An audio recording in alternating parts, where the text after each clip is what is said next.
comment est-ce que je peux cloner les gens de mon équipe? Et en fait, ce que j'ai fait, c'est que j'ai passé pendant du coup 5 mois à reproduire les compétences de ces gens, que je payais très cher. Au bout de 2 mois, bah, mon IA écrivait déjà mieux que lui. Cet épisode est horrible. Les gens vont nous détester dans les commentaires. L'épisode est ignoble.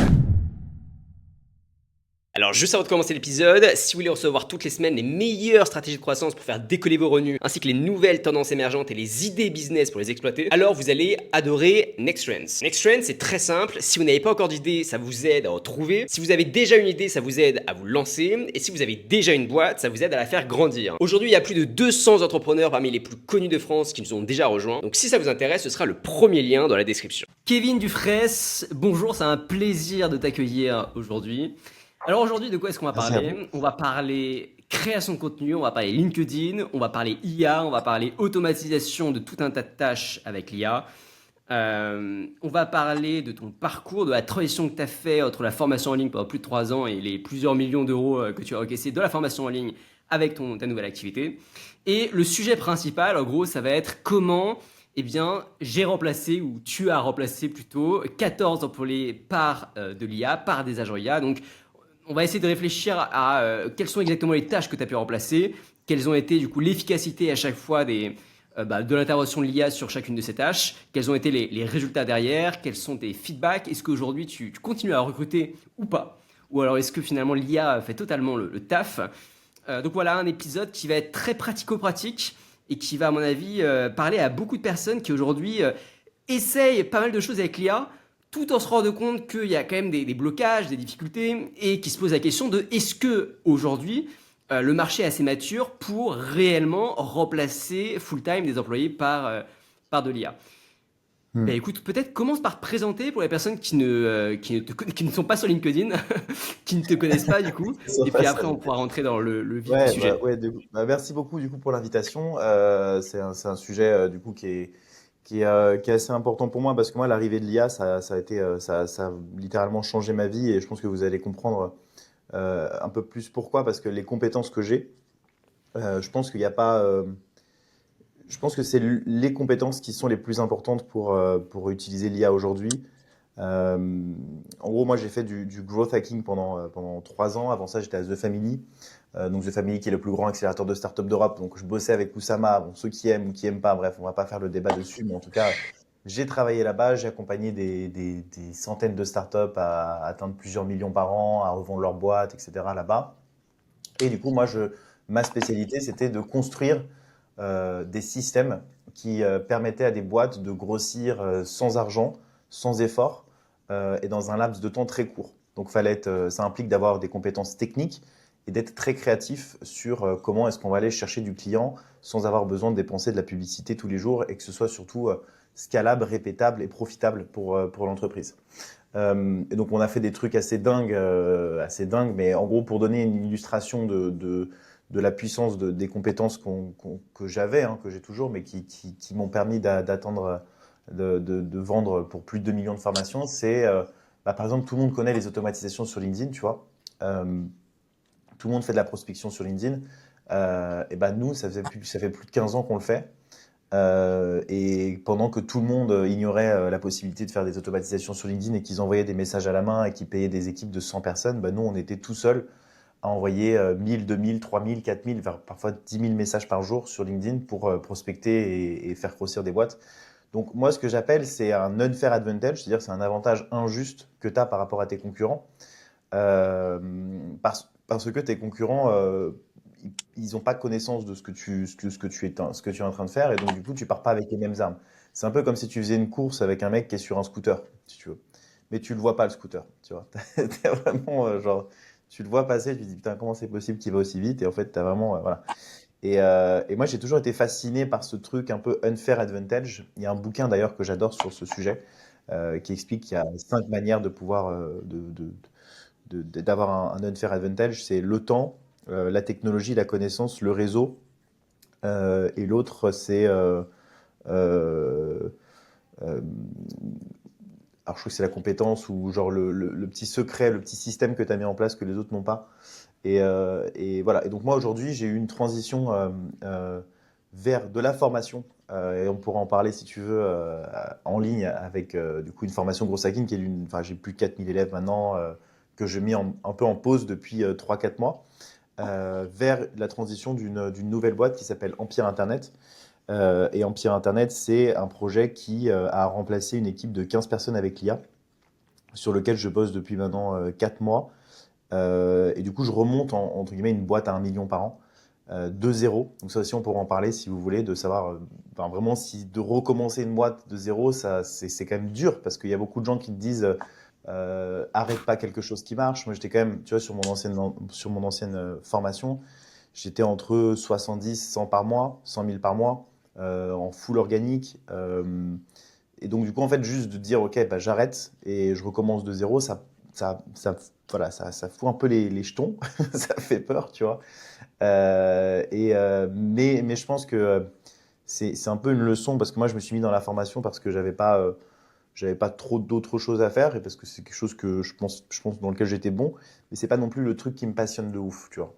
Euh, J'adore enseigner et j'ai de la chance surtout d'avoir une compétence qui est très spécifique, tu vois, comme je te l'ai dit. Donc ça a plu aux gens ce que j'ai enseigné, mais c'est la formation Make Money. Je ne sais pas si vous faites ça aussi, si vous avez déjà pris des formations Make Money, mais en fait, je trouve que ça devient de plus en plus toxique.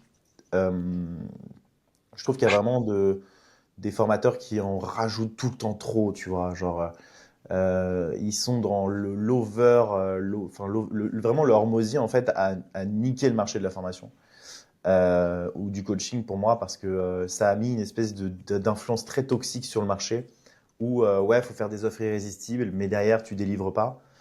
Et donc en fait, c'est un peu à celui qui a la plus grosse, tu vois. Moi, j'ai l'offre la plus irrésistible avec un petit café qui t'apporte tout le matin. Et puis en plus, si tu n'y arrives pas, bah, il y a une garantie d'un an avec moi, avec mes coachs.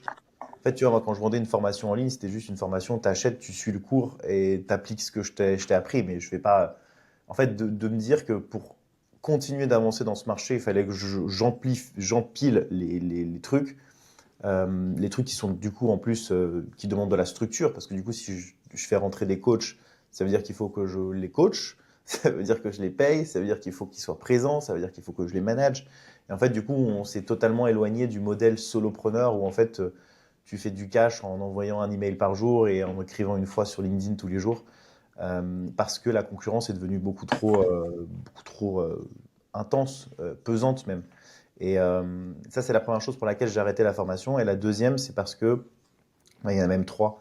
La deuxième pour laquelle j'ai arrêté la formation, c'est qu'en fait, tu dois un peu jouer le rôle du mec hyper smart qui fait plein d'argent facilement, rapidement. Ce qui est vrai, tu vois. En vrai, c'est facile. Enfin, quand as la légitimité que j'avais à l'époque, enfin, je pense que je l'ai toujours un petit peu, mais quand j'écrivais, moi, j'ai littéralement fait pendant une année plus de 700 000 euros de chiffre d'affaires en écrivant une fois par jour sur LinkedIn, tu vois. Mais juste, je faisais ça. Je faisais rien d'autre de plus. Et ça, c'est ce que j'enseigne dans ma formation. Tu vois encore, j'explique toute ma stratégie dans ma formation. Donc, pourtant, personne ne le fait. J'ai jamais vu quelqu'un appliquer la stratégie que je leur enseigne. Mais pourtant, c'est un système qui m'a permis d'atteindre ce résultat. Euh, et, euh, et en fait, tu es obligé de jouer un petit peu le rôle je trouve que de dire, ouais, j'ai fait 10 000 euros hier, ouais, je faisais 3 à 5 000 euros, même ce que je dis, tu vois, je parle, mais c'est plus vraiment le vrai moi, tu vois. Parce que je pense que ton identité change avec le temps et la maturité vient aussi. Mais je trouve qu'en fait, ça te donne une image un peu. Euh, Ça te met dans une position de supériorité parce que si les gens, par exemple, suivent ta formation et qu'ils n'y arrivent pas, bah, ils vont se sentir cons, bêtes, tu vois. Et ça peut les rendre, bah, ça peut les faire arrêter l'entrepreneuriat. Et en fait, c'était pas la promesse, c'était pas la raison pour laquelle j'avais entrepris. J'avais commencé à créer une formation justement parce que je voulais que les entrepreneurs entreprennent. Moi, comme j'ai dit, je viens de l'écosystème The Family, donc en gros, je voulais que tous les entrepreneurs créent du contenu, je voulais que tous les entrepreneurs soient heureux dans la manière qu'ils aient de créer du contenu. Mais quand tu arrives et que tu es en galère et que tu viens d'entreprendre et que tu as vu un post de Kevin Dufresne sur LinkedIn en disant ouais, bah voilà, avec ces stratégies, j'ai fait 2 000 euros hier, et que toi tu fais la même chose ou tu le fais mal ou tu as un truc que tu n'as pas compris, et que tu le fais une fois, deux fois, trois fois, 10 fois et qu'en fait ça marche pas, mais d'à côté tu vois des gens avec qui ça marche et tu te dis putain, mais en fait, qu'est-ce que c'est quoi? C'est moi le problème ou c'est tu vois d'autres? Bah, ça me met dans une position que j'apprécie pas, tu vois. Je trouve que l'entrepreneuriat, c'est suffisamment difficile comme ça pour en plus rajouter une pression de résultats en mode masculin, à la Hormozy, comme il fait, enferme-toi dans une chambre, bosse jusqu'à 4 heures du matin. En fait, moi, j'entreprends pas du tout pour ça. J'entreprends pour kiffer. Et enfin, la troisième raison, et après, je vous laisse prendre la parole parce que tu vois, comme je t'ai dit, je fais mon podcast tout seul, moi. C'est- Euh, la troisième raison, c'est qu'en fait, maintenant, je fais tout avec l'IA. Vraiment, vraiment tout. Tu vois, même ma stratégie, je brainstorm sur ma stratégie, sur mes lancements. J'ai toutes les automatisations que je fais, je les code, je les vibe code, je crée mes propres scénarios de growth, je crée mes propres outils maintenant. En fait, tu vois, genre, maintenant, tu as un problème sur Make, tu demandes à l'IA et débug le truc en 10 secondes, tu vois. T'as pas besoin d'apprendre à savoir comment fonctionne Make ou Integromat ou N8. En 2 secondes, c'est débunké. Chose où avant, c'est vrai que tu passais une journée à chercher l'information pour pouvoir débunker le truc. Et donc, quand tu suivais une formation, par exemple Automation ou truc comme ça, c'était vachement cool d'apprendre ça parce que bah, ça allait beaucoup plus vite. Et du coup, tu avais une valeur sur le marché. Mais là, aujourd'hui, enfin, ta valeur sur le marché, elle sert plus à grand-chose puisque l'IA est meilleure d'ailleurs que toi en tant qu'expert automation. Elle le fait mieux que toi. Et en fait, même, du coup, tu n'as même plus besoin de make, tu vois. Tu veux automatiser un truc, mais ça se trouve, l'IA, elle va dire, bah, vas-y, je te le code en 10 secondes, tu vois. Elle va te sortir une ligne de code en 10 secondes. Et tu n'auras même pas besoin de payer un outil SaaS pour le faire. Donc, tu n'as ni besoin de la compétence pour pouvoir coder des trucs, et tu n'as ni besoin d'outils maintenant pour pouvoir faire ce que tu as envie de faire. Et donc, du coup, voilà, je pense que la formation commence vraiment à. Enfin, en tout cas, on arrive dans un stade où comment dire, le fait de suivre un cours en ligne, euh, comme ma formation pendant des heures, versus parler à un agent intelligent qui te répond en 2 secondes et qui donne des réponses très spécifiques, personnalisées sur ton besoin, la concurrence, en fait, c'est imbattable. À moins que j'adapte mon parcours de formation avec l'IA, etc., ce que j'aurais pu faire, mais en fait, je vois pas comment je peux le faire dans mon cas. Et puis, ça me passionnait plus. Et donc, du coup, voilà. En gros, voilà, les principales raisons, c'est que toxicité de l'écosystème, genre position aussi où tu dois te mettre dans une position de vendeur de formation que j'aime pas trop, au final, tu vois. Et enfin, la troisième, je trouve que l'IA, c'est quand même, ça commence à vraiment. Enfin, ça a déjà remplacé les meilleures grosses, les meilleurs développeurs, enfin, les meilleurs stratèges marketing. C'est hyper intéressant. En fait, je me rends compte qu'il y a quand même une mue qui est en train de s'opérer sur le marché, qui est que toutes les personnes qui ont des talents et qui vendaient hier les formations se disent non, je vais quitter le marché, c'est plus pour moi, il faut que j'aille ailleurs. Et du coup, ça laisse beaucoup d'opportunités à des personnes qui, au contraire, n'ont aucune expérience et souvent aucune compétence, qui, par contre, ont bouffé le Hormozy de A à Z et se retrouvent à faire des titres absolument délirants, des offres absolument délirantes. Et Mm. donc, forcément, un produit délivré qui est encore moins bon que ce qu'on pouvait avoir avant. Bah, Euh, surtout qu'en et- fait, les gens, ouais, ils ont pas vraiment bien lu Hormozy, tu vois. Enfin, ils comprennent pas trop Hormozy, déjà, il a rien inventé, hein. C'est du marketing pur et classique. Russell Brunson le faisait déjà il y a 10 ans, excellent Russell Brunson d'ailleurs. Je trouve qu'il a été hein. Ouais. assez mis de côté avec Hormozy, alors que tous ses bouquins Alors que c'est sont lui, pour vachement moi, c'est le d'actualité, hein. GOAT. Pour moi, Ouais. Russell Brunson, c'est le GOAT. Mais Russell Brunson a Mm. volé aussi, enfin, il a volé. Il s'est Ouais. inspiré des trucs qui existent aussi d'il y a 40 ans, mais bon, il les a mis enfin, il a marketé le truc, quoi. Mais ouais, Russell Brunson, pour moi, même je suis plus fan de Russell que d'Hormozy. Hormozy, je trouve en fait, je sais pas si vous êtes d'accord, mais je trouve qu'Hormozy, il a vraiment une toxicité à l'américaine, tu sais. Genre, il est bodybuildé, il fait du sport de ouf, il s'enferme, il travaille dans une cave, il bosse jusqu'à 3 heures du matin. Enfin, il a une vie de merde, en fait, avec sa meuf. Je trouve que c'est Enfin, moi, pour rien au monde, je veux sa vie, tu vois. Il voyage en jet, mais enfin, c'est horrible.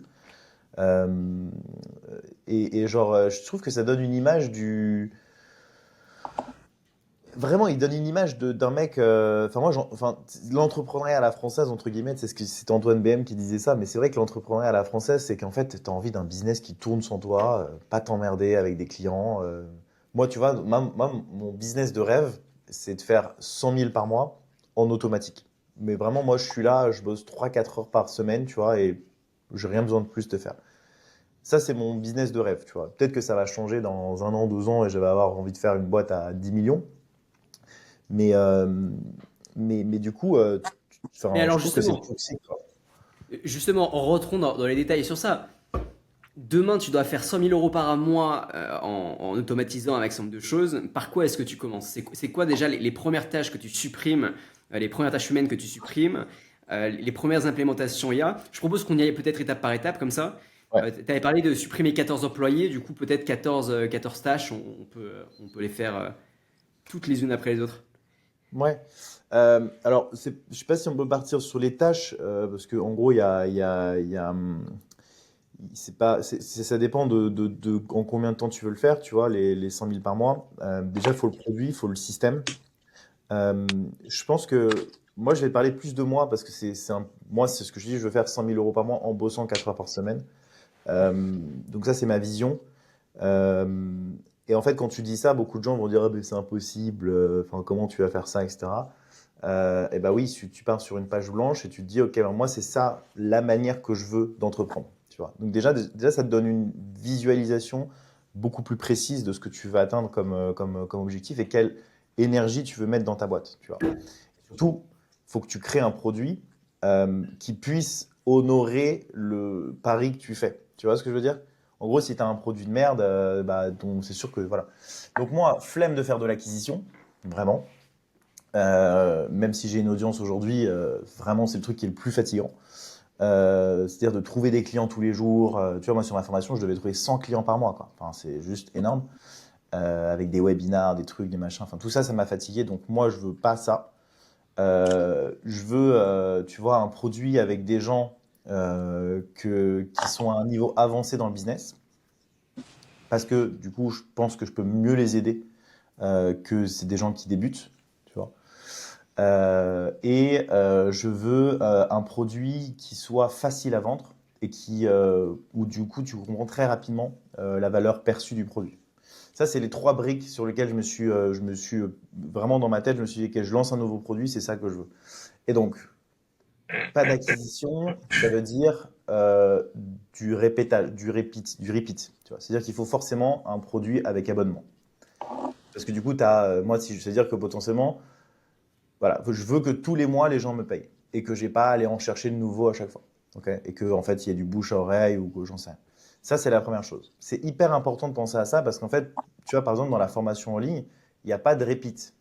Tu fais des lancements, tu marches sur des coups en fait. Tu vois, tu fais un email, ah, Black Friday. Tu vois, là, par exemple, c'est le Black Friday.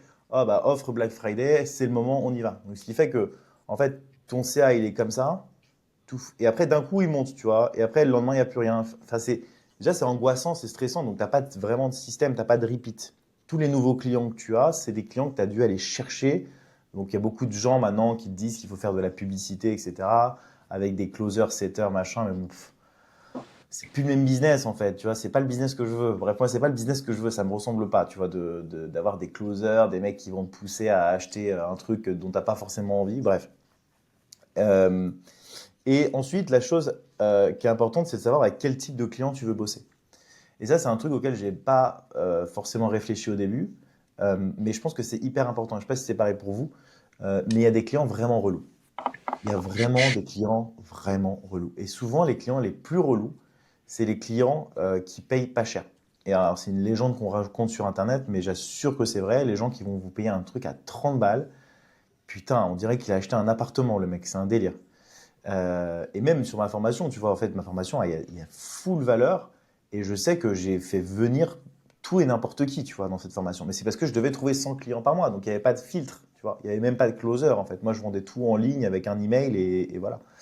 Euh, mais en fait, de filtrer les clients que tu veux, c'est hyper important. Et les clients avec lesquels tu veux travailler, c'est hyper important. Moi, tu vois, j'estime qu'aujourd'hui, les clients que j'ai, c'est limite des potes, tu vois. Ils m'envoient des messages sur WhatsApp, on se marre, je leur envoie mes trucs, enfin, tu vois. Genre, il y en a 2 qui sont partis, ils m'ont écrit un grand message en me disant, franchement, si tu as besoin de quoi que ce soit, je suis là, etc. T'inquiète pas, je reviendrai, je fais juste l'abonnement en pause, mais c'était incroyable ce que tu as fait. Tu vois, ils t'encouragent en fait. Vraiment, c'est des gens avec une bienveillance de ouf. Et moi, je sais que je suis quelqu'un quand même assez bienveillant. Enfin, je trouve que je suis quand même assez bienveillant, pas pour me jeter des fleurs, mais du coup, j'ai envie d'avoir ce type de gens aussi autour de moi. J'ai envie de bosser avec ces gens. J'ai envie de bosser avec des gens avec qui. Et j'ai remboursé 3 clients que je sentais pas, tu vois. Je sentais des red flags. Genre, le mec m'envoyait des messages à 23 heures un dimanche. Le mec, il m'écrivait sur WhatsApp avec des points d'exclamation, tu vois. Il y en a un autre. Et en fait, il y en a un autre qui parlait mal dans le groupe, qui s'embrouillait avec la communauté, etc. Et en fait, à un moment, j'ai pris mon téléphone, je lui ai dit, écoute, je suis désolé, je vais te rembourser. J'ai dit à mon assistant de te rembourser. Tu vas sortir du programme et en fait, si tu es disponible pour venir l'année prochaine et que tu n'as pas la même attitude, avec plaisir de bosser avec toi. Et je l'ai fait 3 4 fois, 3 fois. Et je pense que c'est vraiment libérateur, tu vois. Je préfère tu vois, sortir un client que de garder un client relou qui va en fait me mettre en stress et qui va pas du tout me donner envie de continuer ma boîte. Ça, c'est la première chose. Et donc, du coup, enfin, la deuxième chose, donc, repeat, client par relou. Du coup, client par relou, c'est prix. C'est-à-dire qu'il faut un prix par mois élevé. Donc, moi, mon accompagnement, enfin, du coup, mon programme Empire Internet, c'est 1 000 € par mois, jusqu'à 10 000 € par an, tu vois, si tu prends à l'année. Et du coup, un système qui soit facilement, où tu perçois facilement la valeur, avec l'IA, c'est pas difficile, en fait. Euh, Tout ce qu'un humain fait aujourd'hui, l'IA peut le faire mieux. Donc, la seule caractéristique pour moi qui va être importante, c'est tu crées un produit autour de l'IA. Et c'est d'ailleurs ce qui m'a inspiré, c'est tous les outils de codage, de Lovable, etc. machin, parce que ces outils-là tournent autour de ChatGPT ou Claude. Tu vois, ce n'est plus uniquement que En fait, eux, ils utilisent ChatGPT pour créer leurs outils. Donc, c'est ce qu'on appelle le prompt system. Et je ne sais pas en quelle année vous êtes né, mais dans les années 2000, je crois, il y avait un programme informatique qui s'appelait le MS-DOS. Vous savez ce que c'est? Je vois vaguement ce que c'est. Moi, je suis né en 94 pour répondre à ta question. Ok, bon, alors c'était peut-être 3 4 ans, mais je sais pas si tu avais un ordinateur vieux chez toi, énorme comme ça. Maintenant, on fait des tout petits ordinateurs. Tu Ouais. allumais sur le bouton, et en fait, tu avais un petit bruit quand tu démarrais l'ordinateur. Tu avais un bip, boum, boum, boum, tu sais, un truc comme ça, alors vraiment comme si tu démarrais une machine à laver. Bon, bref, ceux qui nous écoutent et qui Je vois ont très bien de ce que tu parles. Voilà. Et en fait, ça s'appelle le MS-DOS. C'est-à-dire que c'est un programme, c'est un système d'exploitation. Le premier système d'exploitation de l'ordinateur. Et ce qu'est venu faire Windows, par exemple, qui aujourd'hui vaut des milliards, il est venu poser une interface graphique dessus. Donc en fait, il a utilisé MS-DOS pour poser et pour créer Windows. Tu vois. Et donc grâce à Windows, tout le monde a pu utiliser les ordinateurs. Et je pense qu'on arrive à la même époque aujourd'hui avec l'IA. C'est-à-dire qu'en fait, vous utilisez l'IA et vous posez des systèmes, comme elle a fait, tu vois, Windows, vous posez quelque chose sur cette technologie qui vous permet d'être unique, tu vois, et qui vous permet d'avoir du coup, un système prompt très précis. Et donc moi, ce que j'ai réalisé, c'est que je me suis dit, ok, bon comment est-ce que je peux cloner les gens de mon équipe? Et les gens de mon équipe, c'est pas très difficile, mais j'avais un copywriter, j'avais un monteur, j'avais 2 monteurs même. J'avais une chef de projet, j'avais un community manager, j'avais un ghostwriter sur LinkedIn. Enfin bref, j'avais des gens qui écrivaient mes contenus, qui diffusaient ça partout, etc. Et en fait, ce que j'ai fait, c'est que j'ai passé pendant du coup 5 mois à coder, à reproduire les compétences de ces gens, que je payais très cher. Ils ont dû être très contents, hein. À reproduire les compétences de ces gens, que je payais très cher. Ils ont dû être très contents, hein. Tu leur as Ouais, dit il ou le pas? savait pas. Ok. Non, il le savait pas. Il le savait pas. Mais du coup, ouais, j'ai par exemple mon copywriter de newsletter qui était vraiment incroyable. Je le payais 150 € la newsletter. Ah oui, quand même. 150 € la newsletter. Mais attention, il écrivait bien. J'ai passé, je pense, j'ai dû passer vraiment un mois et demi à comprendre comment est-ce qu'il écrivait, comment est-ce qu'il faisait passer les idées, etc. Et au bout d'un mois et demi, j'ai commencé à relire les contenus qui étaient générés par mon IA et ce que lui m'écrivait, parce que je m'étais engagé sur 3 mois, tu vois, avec lui. Et en fait, j'étais frustré parce que je me rendais compte qu'au bout de 2 mois, mon IA écrivait déjà mieux que lui. Donc je payais déjà un mois de trop, entre guillemets. Mais je n'allais pas arrêter, tu vois, j'allais continuer de travailler avec lui. Et puis en fait, entre-temps, sur le dernier mois, et je pense que c'est pour ça qu'il m'a plus jamais répondu, j'ai commencé à faire des tests. J'ai commencé à demander à mon audience aussi, OK, il y a une newsletter qui est écrite avec l'IA et une newsletter qui est écrite par mon copywriter, laquelle vous préférez? Et là, j'ai eu 80% de gens qui ont préféré l'écriture avec l'IA. Ah là 80%. là. Et d'ailleurs, 80% des gens disaient que c'était écrit par le copywriter. Tu vois. Et donc là, et donc en fait, j'ai écrit du coup les semaines qui ont suivi avec mon IA et jamais j'ai reçu des messages de compliments aussi élogieux que depuis que j'écrivais mes newsletters avec l'IA.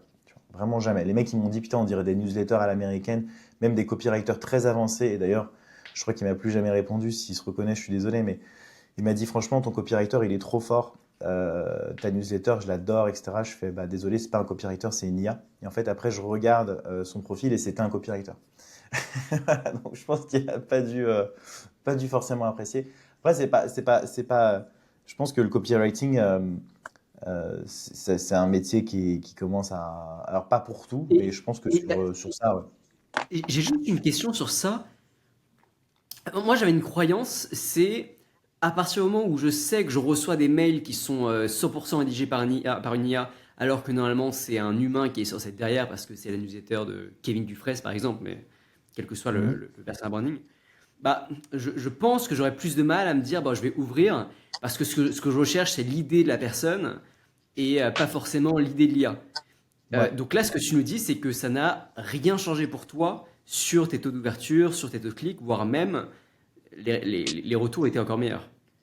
Bah, c'est vraiment la question à laquelle je me suis beaucoup posé parce que moi aussi je déteste lire des newsletters avec l'IA et d'ailleurs j'en reçois et je me désabonne à chaque fois. Mais moi en fait, tous les contenus et ce que je dis dans les newsletters, c'est mon cerveau qui le dit. Parce que moi en pire internet, c'est ça en fait. Je parle 15 minutes, donc c'est une IA qui m'interviewe, comme là je vous parle, tu vois.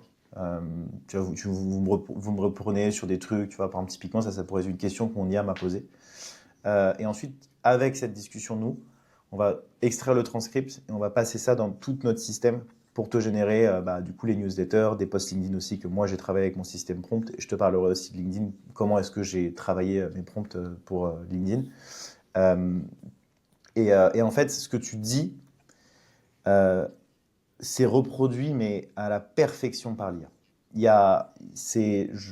Même parfois, alors c'est bizarre ce que je veux dire, euh, parfois, je lis les emails que l'IA m'a écrits, ou du coup que mon système a créé, et limite j'ai des frissons, tu vois. Je me dis putain, mais en fait, j'aurais jamais pu écrire un truc aussi bien écrit que ça. C'est-à-dire qu'il a tellement bien utilisé les bons mots au bon endroit, c'est bien structuré, c'est agréable à lire. Et en fait, c'est tellement agréable de pouvoir avoir aujourd'hui la facilité, la faculté avec l'IA, de pouvoir transmettre un message de la meilleure manière possible. C'est comme si tu avais des idées de recettes et qu'en fait l'IA était capable de te les créer, ces recettes, pour les mettre, pour les faire goûter au monde, tu vois, entre guillemets.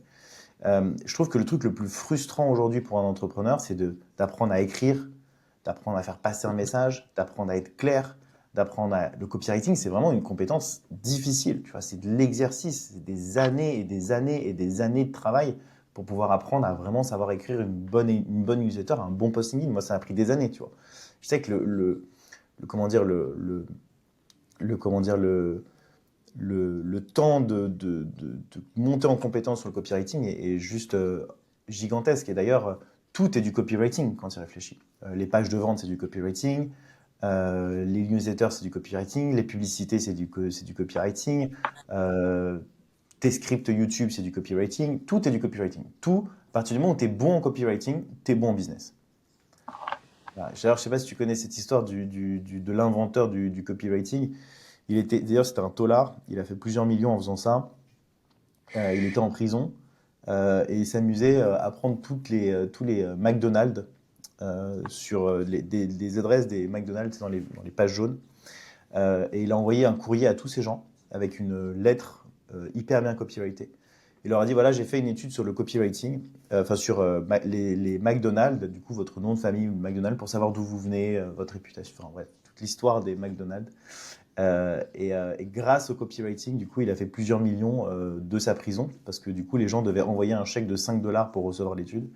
Et du coup, il a fait des millions comme ça. Donc, tu vois, ça a commencé un peu de là, quoi. Vous se dire en fait, mais le copywriting, de toute façon, ça a toujours été le hack, tu vois, pour rentrer dans le cerveau de la communication. Tu vois, même à l'époque, c'était dans les magazines, enfin, fallait être bon en communication. Et donc l'IA aujourd'hui, pour moi, est meilleur que l'humain pour ça, si en tout cas, tu arrives à lui transmettre les bons inputs. Tu vois, c'est ça. C'est vraiment, c'est tu rentres un input et derrière, l'IA te sort l'output. Mais quand tu arrives à faire entrer un bon input et donc du coup une conversation comme là on a, tu vois, si on extrait cette conversation de et qu'on la passe dans mon système Empire, elle va générer des newsletters et des posts LinkedIn incroyables. Et de toute façon, vous allez les lire. Et vu que c'est vous qui avez dit les choses, vous êtes forcément OK avec la manière qu'il a été dit, qu'elle a dit, les choses qu'elle a dites en fait. C'est un peu comme si vous parliez à vous-même. Tu vois. Et puis moi, de toute façon, quand je travaillais avec mon copywriter, c'est un peu ce que je faisais. Hein. Quand je travaillais avec mon copywriter, et c'est d'ailleurs même un peu plus chiant parce que je lui envoyais des looms. Tu vois. Et je lui envoyais des looms avec, ok, voilà, cette semaine, j'ai envie de parler de ça, et j'avais pas du tout d'idée de ce que je voulais dire. Donc en fait, là, moi, mon système d'interview, il est même beaucoup plus facile, il me coûte moins cher, et il est même plus performant, tu vois. Sachant que, petite remarque pour ceux qui nous écoutent et qui me disent, oui, alors, ouais, t'écris un email par jour, c'est beaucoup trop, etc. Je suis absolument pas d'accord. J'ai jamais fait un aussi gros chiffre d'affaires. D'ailleurs, la plupart des gros infopreneurs, les plus gros entrepreneurs, même francophones, tu peux regarder comment il s'appelle, Matt Gray, même en francophone, Jérémy Coleman, enfin même Antoine BM, il l'a fait pendant 3 ans. En fait, l'écriture d'un email par jour est la stratégie marketing la plus puissante des 10 dernières années, littéralement. Pourtant, personne ne le fait. Parce que, en fait, c'est tous les jours que tu offres une possibilité à l'autre de prendre un rendez-vous ou d'acheter ton produit. Tu vois, tous les jours. En fait, tu ne vends tous les jours à travers une histoire. Tu vois. Donc, tu dis, ah, il m'est arrivé ça. Et d'ailleurs, si tu veux prendre rendez-vous, fais ça. En gros, c'est toujours une nouvelle opportunité. Et là, tu vas me dire, oui, mais peut-être que les gens vont se désabonner. Mais moi, du coup, j'ai fait ça. Hein. J'avais genre 30 000, 25 000 emails et j'ai perdu 5 000 subscribers en genre un mois. J'ai commencé à avoir la courbe. Je me dis putain, quand est-ce que ça va s'arrêter? Ah ouais, c'est Euh, énorme. ouais, ouais, c'est énorme. Mais quand j'y réfléchis, en fait, moi, je l'ai fait dans l'intention où je m'en fous que tu sois dans ma base d'emails et que tu me lises pas.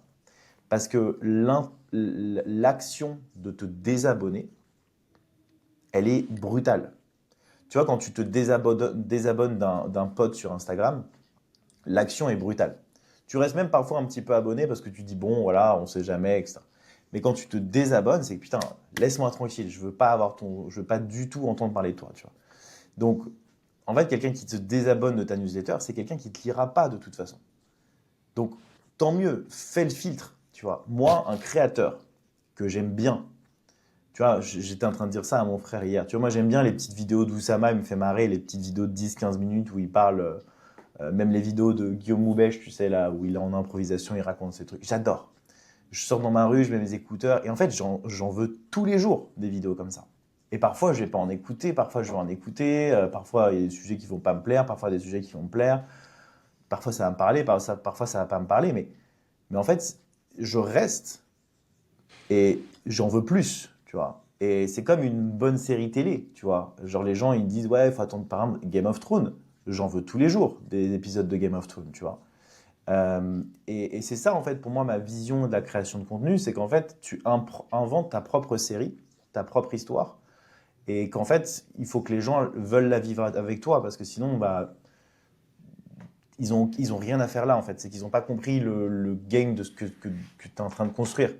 Parce que moi, j'ai envie que les gens me connaissent de A à Z, tu vois. J'ai envie que les gens me connaissent quand j'ai raconté pourquoi j'ai arrêté la formation. J'ai envie que les gens me connaissent quand j'ai échoué, quand j'ai réussi. Pas seulement en un post toutes les semaines en disant oui, alors là, aujourd'hui, nous accueillons un nouveau collaborateur. Non, tu vois, genre, ça m'intéresse pas. Donc moi, c'est plus le storytelling, l'histoire. Et je pense qu'un bon créateur, t'as pas envie de l'unfollow. Et si tu l'unfollow, c'est que tu ne deviendras jamais client. Voilà. Est-ce qu'on peut euh, Donc là, on a parlé excuse-moi, du coup, j'arrive Vas-y, avec vas-y. une autre question, mais on a parlé du coup le premier poste que t'as cancel, que t'as supprimé, le premier humain que t'as décidé d'annihiler de la planète, c'était le Ouais. copywriter. Les résultats étaient plutôt bons. T'as divisé, j'imagine, par 100, si ce n'est par 1000, le coût, le coût de l'humain. C'était quoi le second métier que tu as réussi à remplacer avec l'IA? Bah, c'est LinkedIn. Ok. C'est les posts LinkedIn. Euh, et ça, pour le coup, j'ai vraiment galéré. Euh, parce que, euh, parce que même si c'est... Pour le coup, j'étais dans le top 50 des créateurs LinkedIn. Donc, tu vois, LinkedIn, je suis très exigeant sur un post LinkedIn. Je sais si un post LinkedIn est bien écrit ou pas écrit, tu vois, ou mal écrit. Et je sais que les ghostwriters, en général, je crois qu'ils demandent entre 2000 et 2005, voire parfois, j'ai entendu des histoires où il y a des mecs qui écrivent des posts LinkedIn pour 4000 € par mois. Tu vois. Donc on arrive vraiment à un niveau où les gens se font quand même assez bananer, mais c'est parce que c'est une charge mentale énorme aussi d'écrire sur LinkedIn, tu vois, tous les jours. Et là, bah, je sais pas, je pourrais même vous montrer, mais tu vois, genre le post d'hier que j'ai écrit, il a fait, tu vois, je peux regarder, c'est 100% écrit avec l'IA, tu vois, tu vois, il a fait 37 000 vues, tu vois. Je sais pas si tu vois, je sais pas si on peut voir. Tu vois, ce post-là, il a fait 37 000 vues. Mm. Ouais, ouais. Et Ouais. c'est 100% écrit avec l'IA, avec 226 likes. Donc, tu vois, enfin, même enfin, et ça, du coup, pour le coup, c'était très difficile LinkedIn parce que il fallait vraiment euh, lui expliquer comment faire les tournures. Enfin, c'était vraiment beaucoup plus difficile que les autres. Et en fait, au début, vraiment, c'était catastrophique parce que j'écrivais mes posts euh, et je faisais genre 1000 vues. Tu vois, vraiment, c'était vraiment horrible. J'étais en chute libre sur LinkedIn, littéralement. Pendant 2 mois, 3 mois, je crois que j'étais comme ça. Et au bout du quatrième mois, j'ai changé genre quelques phrases dans le prompt système que j'avais pour écrire mes posts sur LinkedIn. Et là, je suis passé à 1 million par mois de vues avec mes posts et j'ai fait OK. Bon, là, c'est bon, c'est carré. J'ai la preuve que ça marche. Il écrit mieux que moi. Il a des meilleures références que moi. Et qu'en fait, genre, tu sais, j'avais cette réflexion tout à l'heure. En fait, il y a beaucoup de gens parfois, même, tu vois, par exemple, dans le support client, parfois, pour éviter par exemple, moi, de m'énerver, ou même je sais que quand je suis émotionnellement, genre, bloqué, genre, j'aime bien demander à l'IA qu'est-ce que je dois répondre, tu vois. Et en fait, je pense que l'IA devient le nouvel intermédiaire du monde extérieur, tu vois. Il faut faire attention que ce soit effectivement les bonnes choses qui te répètent. Euh, mais c'est vrai qu'aujourd'hui, les gens prennent même plus la peine d'écrire eux-mêmes leur message, tu vois. C'est l'IA qui l'écrit. Donc moi, à partir du moment où j'estime que ce que l'IA raconte, de toute façon, ce qu'elle l'IA raconte, ce sera toujours ma pensée. C'est pas elle qui l'invente, c'est moi qui l'a créé. Mais à partir du moment où je pars du principe qu'elle transmet mieux ma pensée que moi-même, et ben je vois aucun intérêt à l'utiliser. D'ailleurs, j'en voudrais beaucoup plus, tu vois. Je voudrais beaucoup plus qu'il y ait des créateurs qui utilisent mon système pour qu'ils puissent exprimer de la meilleure manière possible leurs idées au monde, tu vois. Parce qu'il y a des gens qui ont, je pars du principe qu'il y a toujours des gens qui ont des choses à apprendre. Ça, pour le coup, c'est un truc que je suis sûr. Les gens ont toujours quelque chose à apprendre de l'autre, tu vois. Dans une discussion, dans un dîner, tu vas apprendre plein de choses de quelqu'un. Et ça, c'est une réflexion que j'avais eue d'ailleurs avec un ami qui habite à Dubaï. Il me disait non, mais je suis pas du tout fait pour faire du contenu, etc. Ça me saoule.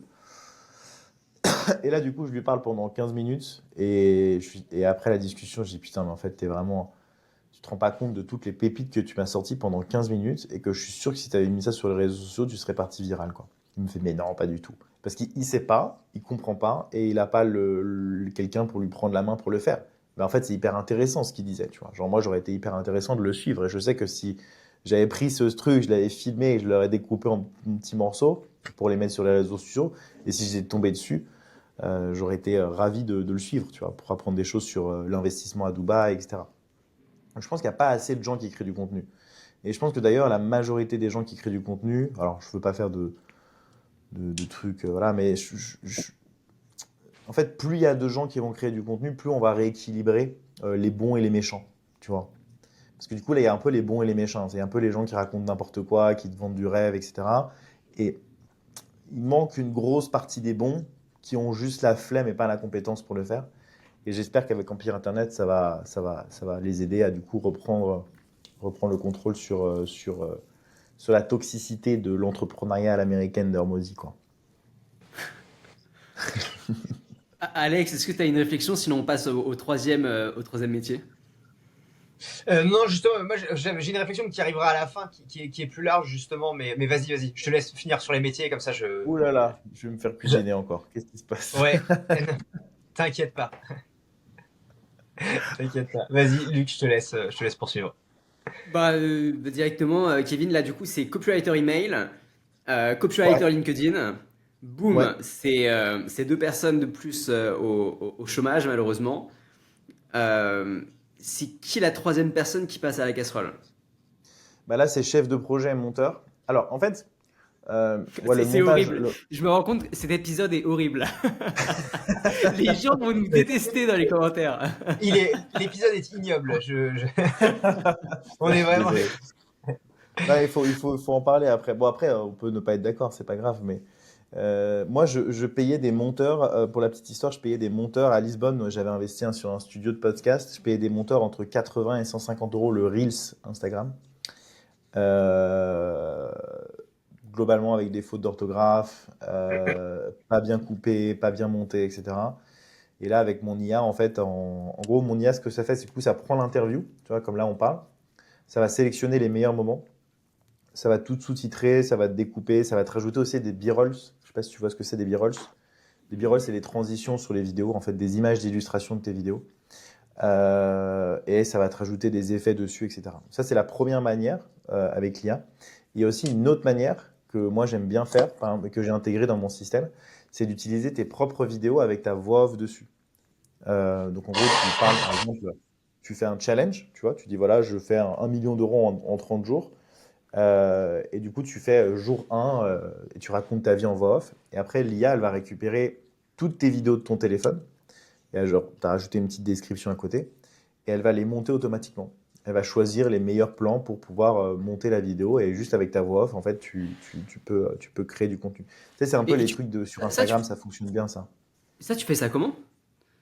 Avec plein d'API dans tous les sens. C'est Ah, ok, ok. Il n'y a pas c'est un un, outil c'est un cauchemar. spécifique, c'est toi Non, qui a mis en place. Ok. Ok. ouais, ouais. Mais ça, tu vois, pareil, si tu dois le faire par un monteur ou un community manager, ouais, ça te coûte 100 euros, 80 euros. Enfin, ouais, ouais, ça te coûte 100 euros. Ouais. Donc ouais, ça c'est vraiment cool. Il y a aussi toutes les parties, tu vois, ça te génère aussi les parties. Enfin, en gros, c'est 4 personnes en même temps, tu vois, parce que dans le monteur, il faut qu'il y ait quelqu'un qui aille sélectionner les meilleures parties, il faut qu'il y ait quelqu'un qui aille ensuite sélectionner, il faut qu'il y ait quelqu'un qui aille monter. Enfin bref. Après, c'est pas non plus, tu vois, c'est des montages très classiques, mais enfin très classiques, c'est des sous-titres avec des b-rolls, quoi, tu vois. Enfin, moi, je comprends pas d'ailleurs que les mecs continuent de payer 50 euros, 100 euros pour un truc comme ça, tu vois. Alors qu'à l'époque, ils le faisaient à la main. Mais ça, c'est flippant. Photographe aussi, du coup. Je sais pas si vous. Bah, ça, c'est des trucs très basiques, mais tu vois, les photographes aussi, pareil, avec Banana de Google, tu mets ta photo dessus. En 2 secondes, tu as une photo de toi qui est illustrée dans un environnement que tu veux. Tu vois, même ça, je l'ai généré aussi avec l'IA, tu vois. En fait, c'est vraiment des illustrateurs, tu vois, illustrateurs. C'est con, mais je sais même pas. Il est nul l'image, tu vois. Bon, après, elle a plu, apparemment, mais là, c'est un mec à droite, un mec à gauche. Et ça, c'est pareil, tu vois, si tu devais illustrer ça, toi, de ta manière, à l'époque, moi, quand j'avais pas l'IA, là, c'est généré en 10 secondes parce que je sais ce que je veux visuellement et l'IA le reproduit. Mais c'est ce genre de petits trucs, en fait, qui te fait gagner un temps de malade et de l'énergie de malade. Euh, voilà.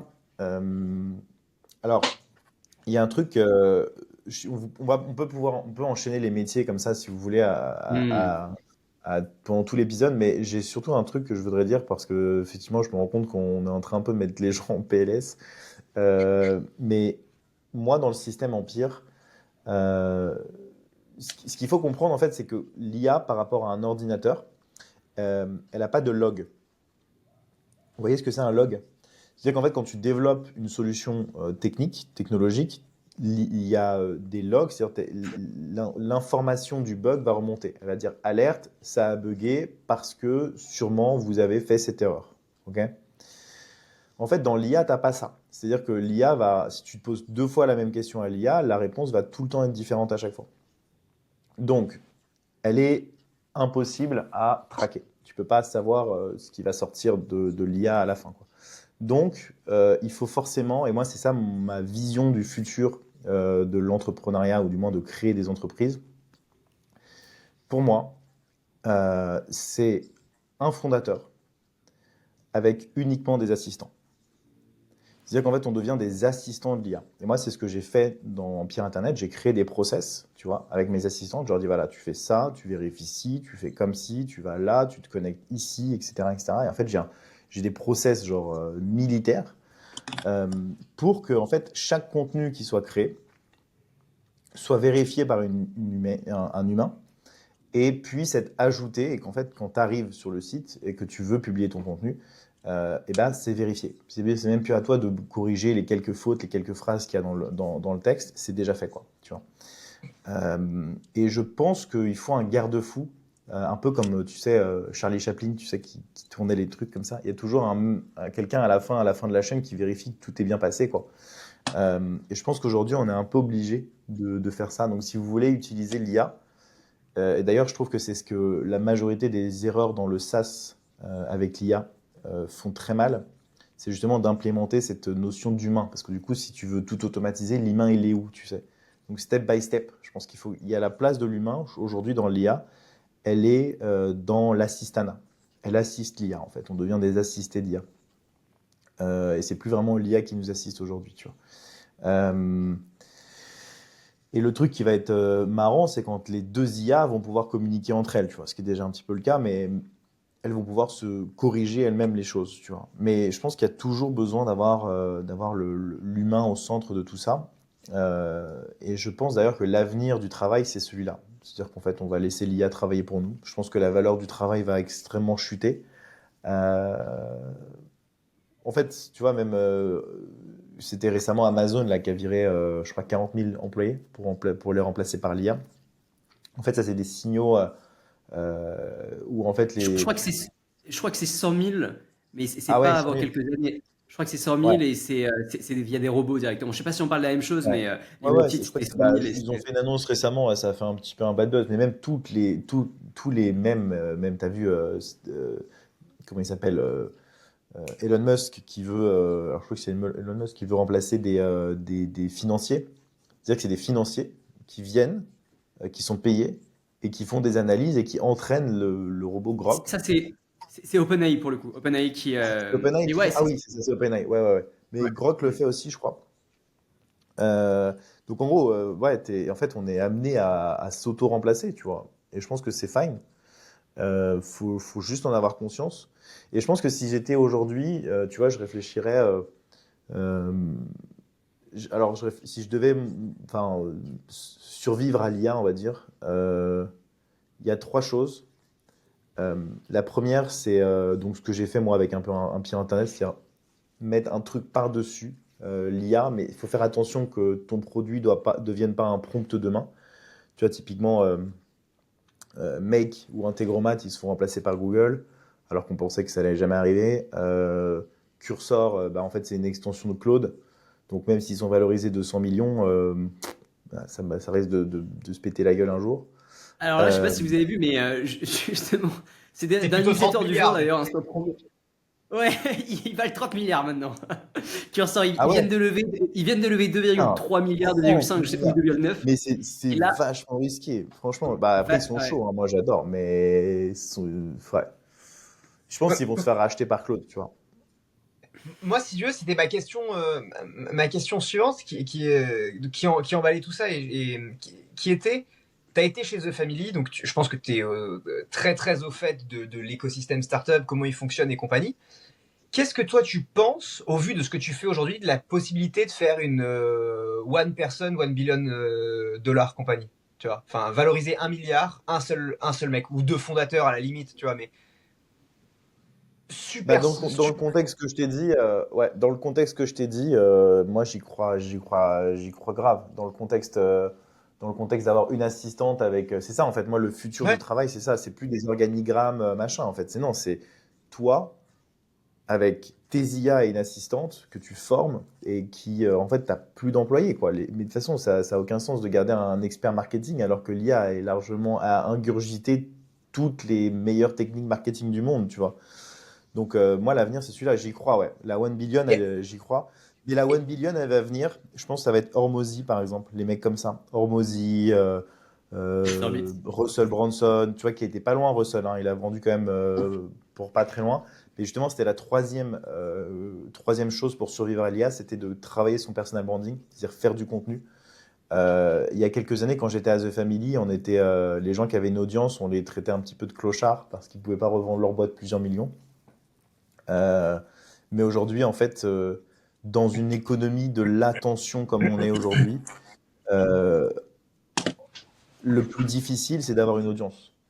Tu vois, moi aujourd'hui, j'ai lancé Empire Internet, j'ai fait le chiffre d'affaires en 2 mois d'un SaaS qui fait ça en 3 ans. Tu vois, T'as combien de clients aujourd'hui sur Bien Internet? j'en ai 20. Ce qui est pas mal du tout. Ok, donc ça fait à peu près Ouais. 20K par mois et encore des personnes peut-être ont payé à l'année, donc ça se trouve Ouais, plus. ouais. Ok. Mais je n'ai pas vraiment officiellement lancé le truc, tu vois. J'ai fait un petit webinar. Il n'y a pas beaucoup de gens qui savent encore vraiment ce que je fais. Là, je commence vraiment la semaine prochaine. Et c'est quoi les Et je résultats me des lance clients? Est-ce que les clients aussi. à l'intérieur réussissent à avoir les mêmes types de résultats que toi? Vraiment, ils ont commencé à eux aussi. Parce que, en fait, ce qui pourrait être intéressant de voir, ce serait à quel point tous tes clients du coup de Pierre Internet arrivent réellement à supprimer, je veux dire, des humains au sein de leur activité Bah, en fait, pour voir s'il y a vraiment une. Ouais. mais c'est même pas le truc du supprimer des humains. C'est qu'en fait, enfin, quand tu es entrepreneur, tu sais qu'il faut que tu crées ta brand, tu vois. Il faut que tu crées ton personal branding. Mais en fait, la charge mentale que c'est de le créer, c'est horrible. Hmm. Et même d'ailleurs, regarde, Hormozy, il dit qu'il crée. Il y avait une vidéo d'Hormozy qui m'avait marqué. Il m'a dit, il répond au mec, tu sais, il dit, tu sais combien de pistes de contenu on délivre toutes les semaines? 350. Donc quand il y en a mes concurrents qui en posent 7, nous on en fait 350 par semaine. 350 pièces de contenu. Je sais pas si tu te rends compte. Pour arriver au niveau de Hormozy, hein. Et tu me dis que en plus, tu as peur de déranger en envoyant un email par jour, tu vois. Lui, il te bombarde 350 fois par jour sur les réseaux sociaux. C'est colossal. Mais pour faire ça, il dépense entre 100 et 150 000 euros par mois en équipe. Tu comprends? Genre, c'est ça le truc, c'est que tu peux pas, toi, à ton niveau, et d'ailleurs, c'est ça le problème des créateurs, c'est que tu peux pas, toi, à ton niveau, gérer tout. Tu peux pas gérer la newsletter, tu peux pas gérer LinkedIn, tu peux pas gérer les montages des vidéos. T'as pas le temps, en fait, de faire tout ça. Et c'est pour ça que moi, Empire, c'est un problème profond, parce que même au-delà de la compétence que tu n'as pas besoin d'apprendre, tu as surtout la charge mentale de ne pas gérer ça, tu vois, et que ce soit bien fait. C'est ça le plus important.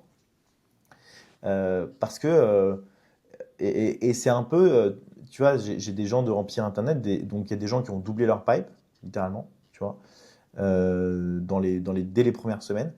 Il y a des gens qui ont publié sur Instagram où tout leur réseau a dit mais putain mais t'es partout en ce moment, tu vois, vraiment littéralement partout. Il y en a d'autres qui ont trouvé des partenaires. Enfin en gros ça a créé beaucoup beaucoup beaucoup d'opportunités pour eux.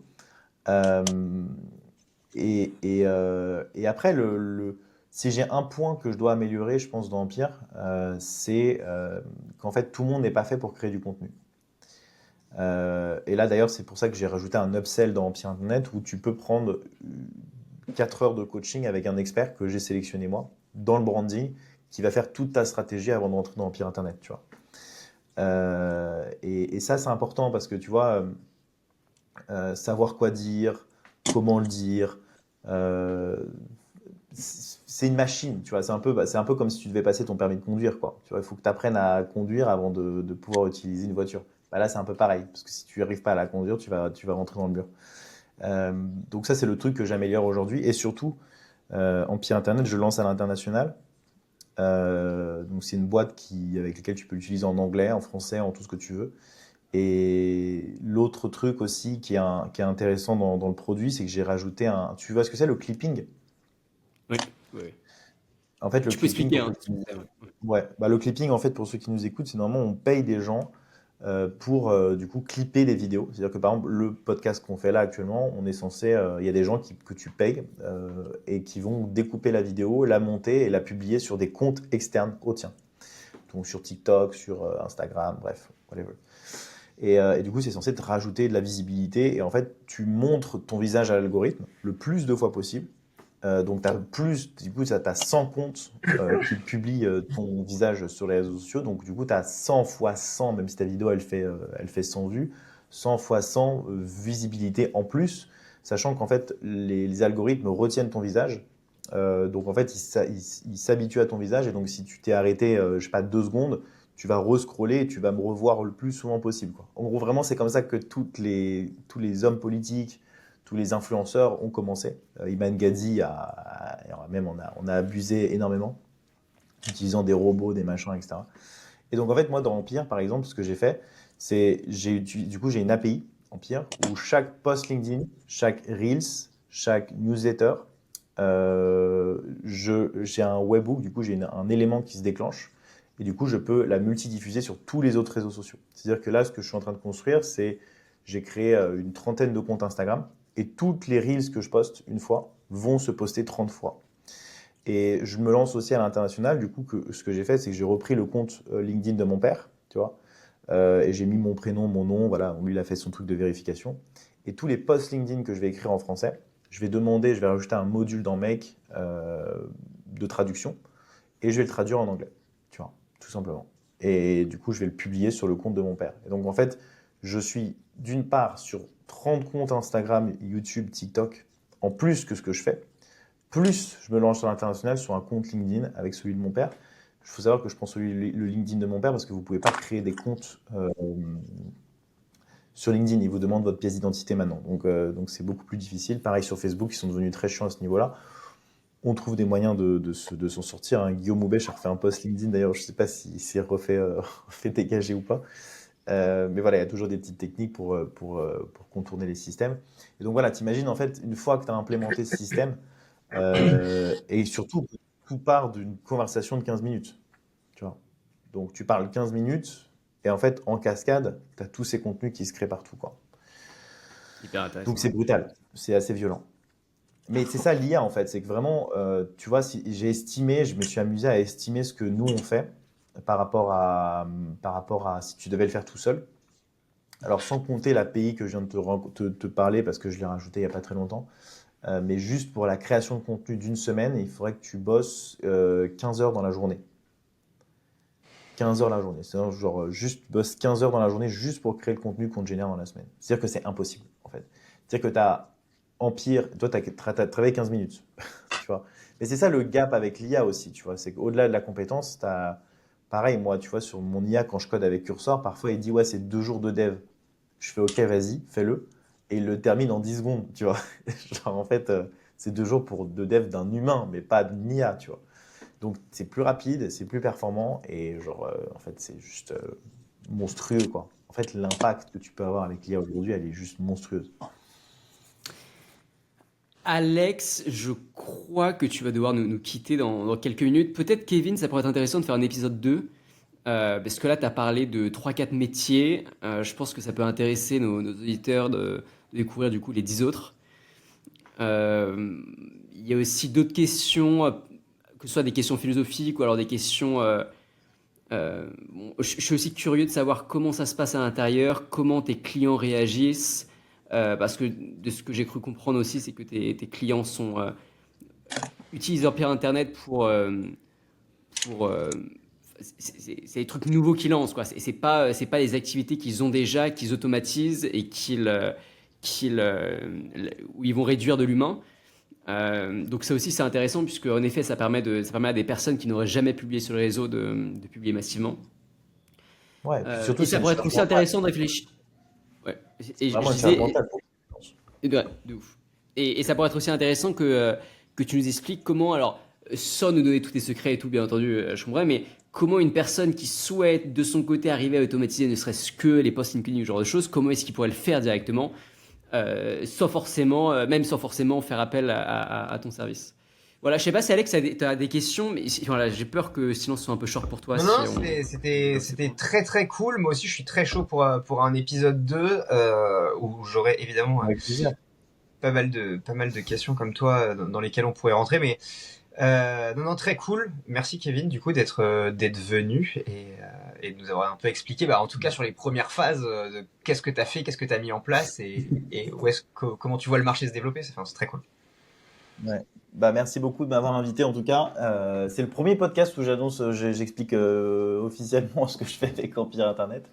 Donc trop cool. Et puis avec plaisir pour un épisode 2, tenez-moi au courant. D'ici là, je pense on pourra sûrement parler de comment je me suis lancé à l'international et si ça a été un crash ou pas. Mais ouais, avec grand plaisir. Génial. Génial. Bah écoutez, abonnez-vous, très important, et à la semaine prochaine. À la semaine pro. Ciao!